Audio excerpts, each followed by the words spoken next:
Here at the ballpark, we are ready to roll. Yes, we certainly are ready to roll here at the ballpark after months of scrambling to get back in action after that devastating fire. We are officially ready for first pitch here at Fifth Third Ballpark. On the left, what it looked like just over 3 months ago, and on the right, a completely rebuilt wing of suites, offices, and concession stands. And here's what it took to get it there. Dozens of workers plugging away for long, very cold hours to make sure the ballpark would be ready for today's home opener.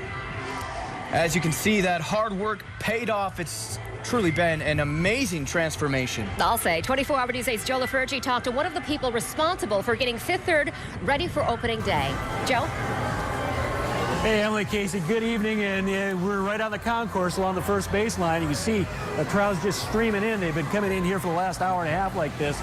Very busy place to be. You know, you talked about the fire. You talked about the rebuilding. You can hardly see any evidence of that fire.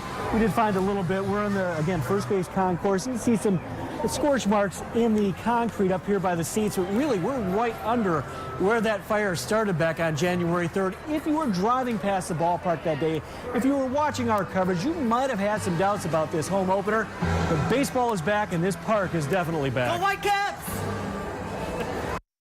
And Fred Gilbert couldn't be more relieved. After the fire, this is all gone.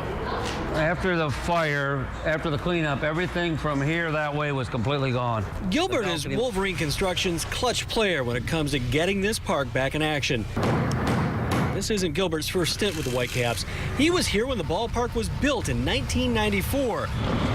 So his was one of the first phones to ring on January 3rd. I was here the day of the fire, yes. I had a call from the office to come down and see if we could help them out. He thought it was a small fire in one of the suites, a minor cleanup and rebuild job. Well, that's the way it started. But the fire got out of hand, roaring through the first baseline suites. The third base suite suffered smoke and water damage. 76 days later, the first base side's been rebuilt. There's a new concession area. They've opened a new souvenir shop.